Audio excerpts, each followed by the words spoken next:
नमस्कार साथियों, वीआरएफ में आपका स्वागत है। मेरा नाम है आशु। मुझे वीआरएफ संस्थान ने आपको हिंदी पढ़ाने के लिए नियुक्त किया है और हिंदी भाषा के किसी भी पाठ्यक्रम को आगे बढ़ाने से पहले मैं हिंदी की जो कुछ मूल ध्वनियां हैं जिनसे आगे जाकर के कुछ सिद्धांतों पर आपसे चर्चा होगी, तो उससे पहले मैं उन नियमों के बारे में आपसे चर्चा करना अच्छा समझता हूं। तो जिसमें से एक ध्वनि है अनुस्वार। एक ध्वनि है अनुस्वार। यूं तो आपने अयोगवा में दो ध्वनियों के बारे में सुना होगा।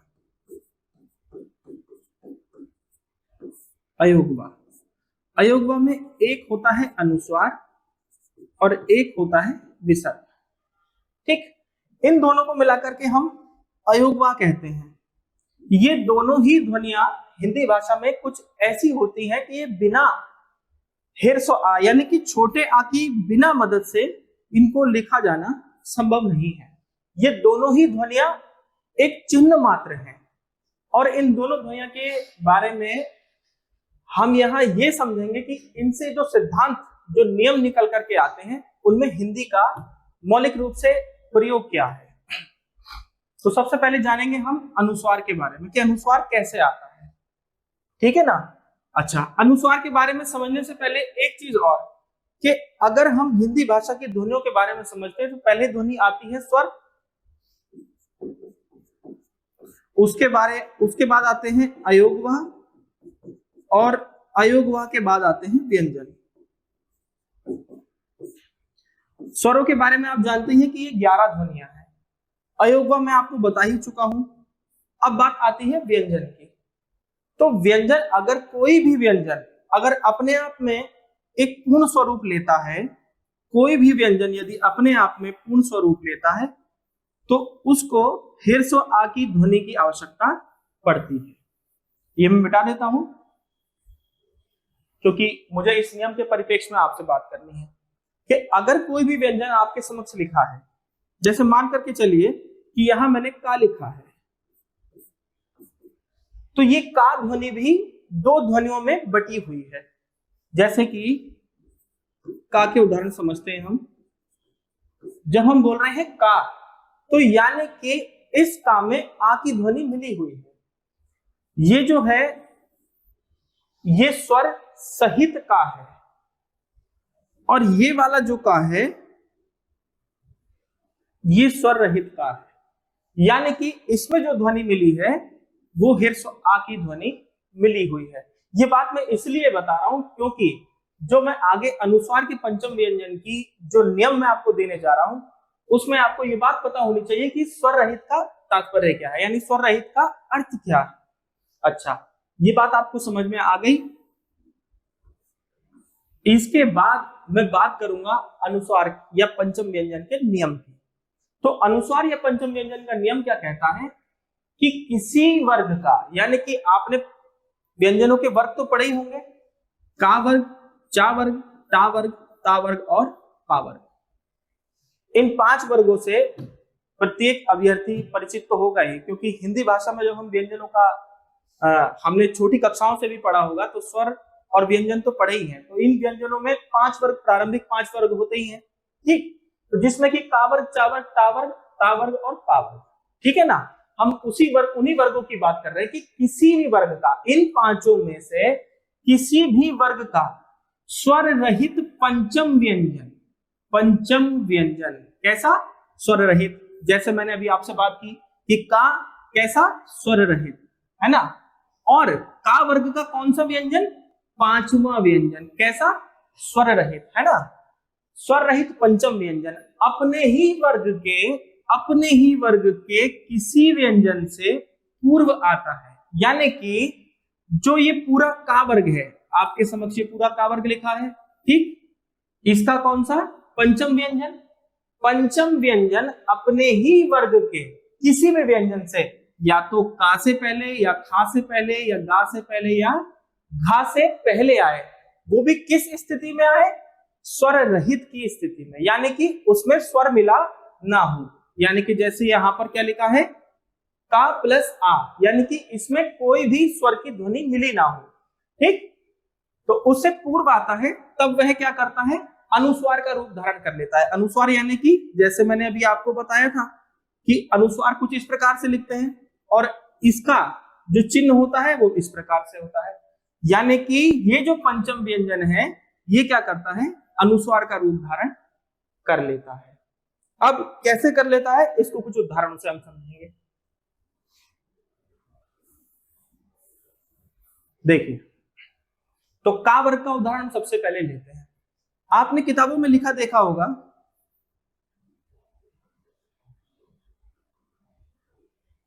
एक शब्द लिखा होता है कुछ इस प्रकार से, गंगा, ठीक।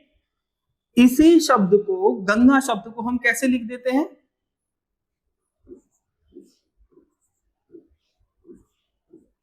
कुछ ऐसे भी लिखा देखा है हमने किताबों में, है कि नहीं है। और इसी गंगा शब्द को हम अगर इसके मूल स्वरूप में लिखे तो कुछ इस प्रकार से लिखा होगा। हम नादानी में से गड़ंगा भी पढ़ देते हैं क्योंकि हमें इसकी नियम की जानकारी नहीं है ना। क्योंकि अनुस्वार को लगाना हम सिर्फ ना की बिंदी से समझते हैं कि ये कहीं ना कहीं ना का प्रयोग करता है, गन गा, हम कुछ इस प्रकार से ध्वनि को अपने मन में व्यक्त करते हैं, परंतु ऐसा नहीं है ना। अब इस नियम को समझिए आप, क्योंकि हम कावर्ग की बात कर रहे थे, कावर्ग से ही समझते हैं। यहां अनुस्वार लगा हुआ है, ठीक। और इस अनुस्वार को मैंने कुछ इस प्रकार से भी आपको लिखा देखा है आपने, मतलब कि मैं इस शब्द के माध्यम से आपको बताना चाह रहा हूं कि आपने किताबों में कुछ इस प्रकार से भी लिखा देखा है। और जो इसका मूल स्वरूप है वो है ये वाला गंगा। स्वर रहित पंचम व्यंजन कौन सा है कावर्ग का, ये वाला है पंचम व्यंजन। कैसा है, स्वर रहित है, ठीक है ना। किससे पूर्व आया है, अपने ही वर्ग के तीसरे व्यंजन यानी कि गा से पूर्व आया है, ठीक। तो ये स्वर रहित पंचम क्या कर रहा है, अनुस्वार का रूप धारण कर रहा है, यानी कि ये जो पंचम व्यंजन है ये वाला जो पंचम व्यंजन है ये किसका रूप धारण करेगा, ये अनुस्वार का रूप धारण करेगा। कहने का मतलब ये है, इस गा से जो ये का वर्ग का तीसरा व्यंजन गा है, इससे पूर्व स्वर रहित पंचम व्यंजन आया है।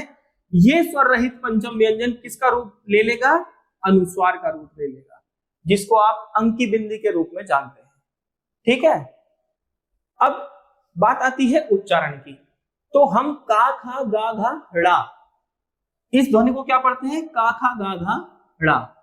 इसमें से हिर्स्व आ की ध्वनि निकल जाती है। हिर्स्व आ की ध्वनि निकलने से क्या होता है कि यहां से आ की ध्वनि समाप्त हो जाती है, यानी कि गंगा। हम ना की ध्वनि इसमें उच्चारित नहीं करेंगे, है ना।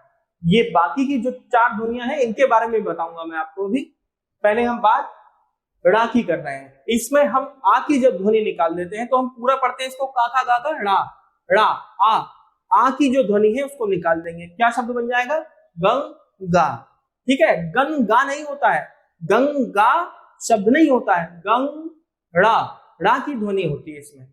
आप जब इसका स्पष्ट उच्चारण करना सीख जाएंगे तो आपको पता होगा। अच्छा, इसके बाद हम बात करते हैं चा वर्ग की। तो चा वर्ग की पंचम ध्वनि कौन सी है स्वर रहित, चा छा जा झा इया, है ना। इसका एक स्पष्ट उदाहरण समझ लेते हैं। अच्छा, जैसे एक शब्द देखा होगा आपने, शब्द होता है चंचल, हम क्या बोलते हैं इसे, चंचल बोलते हैं, जबकि ऐसा नहीं है ना। शब्द क्या है, चंचल होता है, क्या होता है, चंचल। अच्छा, इसका स्पष्ट रूप क्या है ये समझ लेते हैं, ये अपने नियम के माध्यम से कैसे आया है ये भी समझ लेते हैं, ठीक। देखिए, किसी वर्ग का पंचम व्यंजन, कौन सा पंचम व्यंजन, चा वर्ग का, किसी वर्ग का पंचम व्यंजन कौन सा है, चा वर्ग का पंचम व्यंजन इया है, क्या बोलते हैं इसको, इया। आप उआ कुआ करके इस प्रकार से इस ध्वनि को उच्चारित करते होंगे, लेकिन इसका स्पष्ट उच्चारण है इया, है ना। देखिए, और इया भी कैसा है, स्वर रहित है। जैसे मैंने अभी आपको का उच्चारण दिया था, ऐसे ही आप इसको समझ लीजिए। जब इसको आप स्वर रहित करेंगे तो ये इस प्रकार से हो जाएगा, यानी कि इसमें से आ की ध्वनि निकल जाएगी। अब नियम क्या कह रहा है, किसी भी वर्ग का स्वर रहित पंचम व्यंजन, किस वर्ग का, चा वर्ग का स्वर रहित पंचम व्यंजन अपने ही वर्ग के किसी व्यंजन से पूर्व आता है। इस बार किससे पूर्व आया है, चा से पूर्व आया है, यानी कि चा वर्ग का चा व्यंजन से पूर्व क्या आया है, स्वर रहित पंचम व्यंजन आया है। अब किससे, चा से पूर्व आया है स्वर रहित पंचम व्यंजन, तो ये जो इया है ये किसका रूप धारण करेगा, अनुस्वार का रूप धारण करेगा, यानी कि चंचल किस शब्द में बदल जाएगा, इस शब्द में बदल जाएगा। यानी कि जो इया है, जो स्वर रहित पंचम व्यंजन है, वो अपने ही वर्ग के किसी व्यंजन यानी कि चा से पूर्व आने पर वो किसका रूप धारण कर लेगा, अनुस्वार का रूप धारण कर लेगा। ठीक है, इतनी बात समझ में आई। चलिए आगे इसके और स्पष्ट उदाहरण समझते हैं, क्योंकि तावर्ग और पावर्ग भी बाकी है। मैं इसको मिटा देता हूं, अगर आपने नोट कर लिया हो तो, अगर नहीं किया होगा तो मैं इसको और दोबारा आपको किसी और उदाहरण में मैं आपको समझाऊंगा। ठीक है,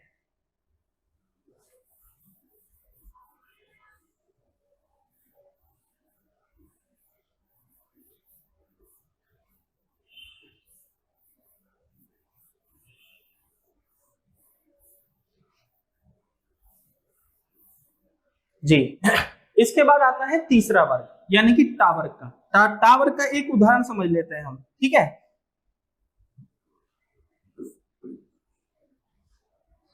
टावर्ग का एक उदाहरण समझ लेते हैं। जैसे एक शब्द बहुत प्रचलित है, एक शब्द है मंडल, और हम यही नियम कई सारी शुद्धि वर्तनियों में और शब्द विच्छेद प्रकार के जो प्रश्न होते हैं वहां पर भी हम देखते हैं। असल में सभी एस्पिरेंट्स का, सभी विद्यार्थियों का, सभी अभ्यर्थियों का ये प्रश्न रहता है कि इसमें से शुद्ध कौन सा है। शुद्ध दोनों है। हिंदी भाषा की ध्वनियों को मानक हिंदी तक ले जाने में, यानी कि देवनागरी लिपि तक ले जाने में, एक सहजता लाने में कुछ नियमों को आपके सामने पेश किया गया है, जिसमें से एक अनुस्वार का पंचम व्यंजन का नियम है।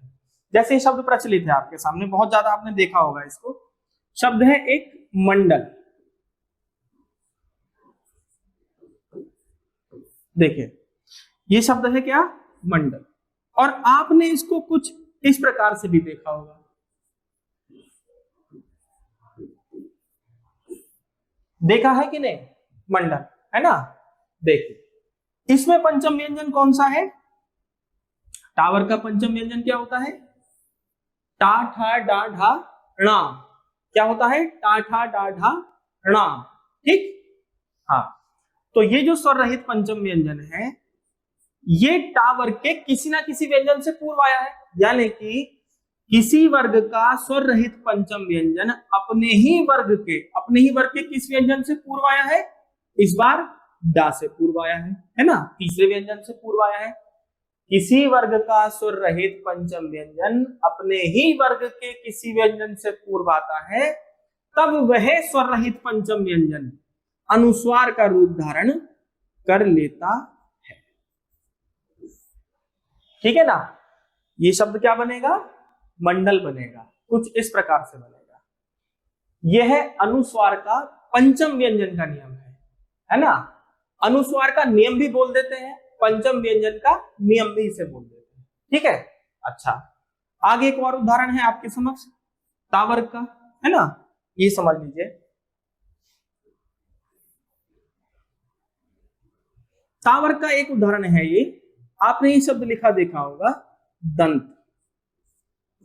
देखिए, दंत शब्द लिखा देखा होगा आपने, और दंत शब्द को आपने कुछ इस प्रकार भी लिखा देखा होगा।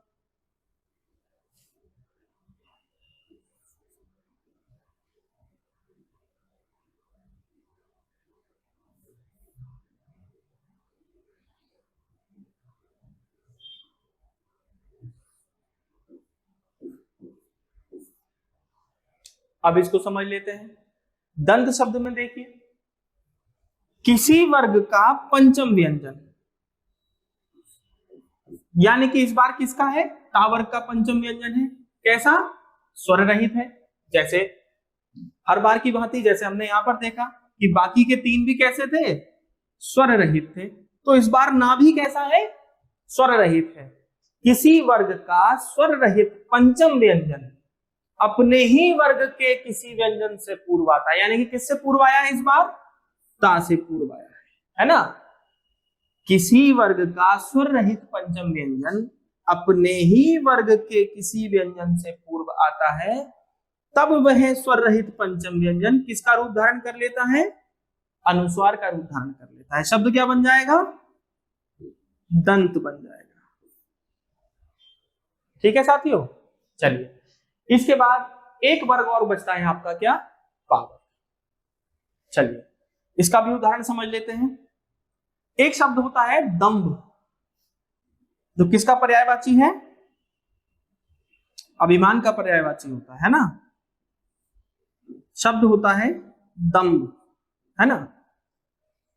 गर्व, घमंड, दर्प, अभिमान, मान, मिथ्याभिमान, है ना। तो ये घमंड का पर्यायवाची शब्द है दंभ।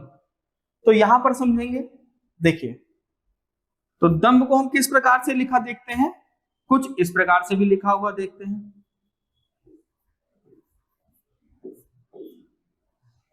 क्या बनता है शब्द, दंभ बनता है ना।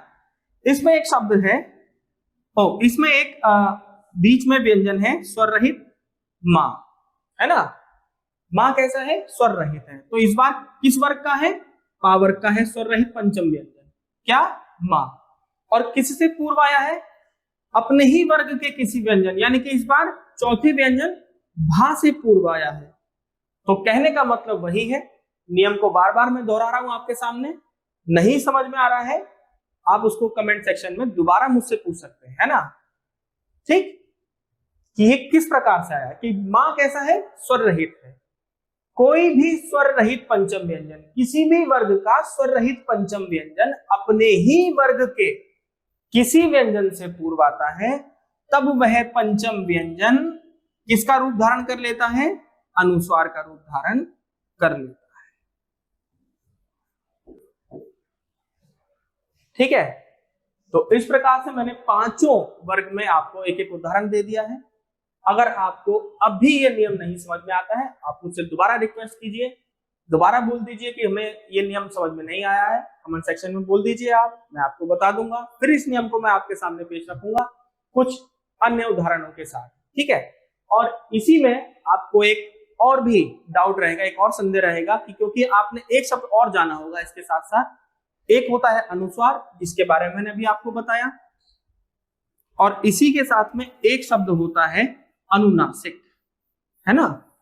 वो कब लगता है, कैसे लगता है, उसके बारे में जानेंगे हम अगली वीडियो में। फिलहाल ये आप समझ लीजिए, जैसे आपने अभी एक शब्द उदाहरण देखा कि गंगा, इस प्रकार से लिख देते हैं हम, गंगा, ये लिख देते हैं, तो ये तो आपका अनुस्वार हुआ, है ना। अब आप मुझसे एक और इसके बारे में शिकायत रखेंगे कि आपने कुछ इस प्रकार से है लिखा देखा होगा और उसमें बिंदी लगी होती है वाक्य के अंत में।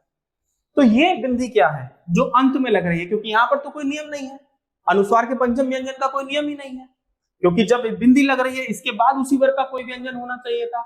यहाँ पर तो नियम लागू नहीं होता। आपने किसी वाक्य के अंत में है लिखा देखा होगा, उसके बाद विराम आता है ना। तो यहाँ कौन सा नियम, यहाँ कौन सा व्यंजन, यहाँ तो कोई व्यंजन ही नहीं है, ना तो कोई नियम है। तो इसके बारे में जानेंगे, ये कहलाता है क्या, अनुनासिक। और इस अनुनासिक को समझेंगे हम अगली वीडियो में। इसी के साथ आज के लिए बस इतना ही। नमस्कार।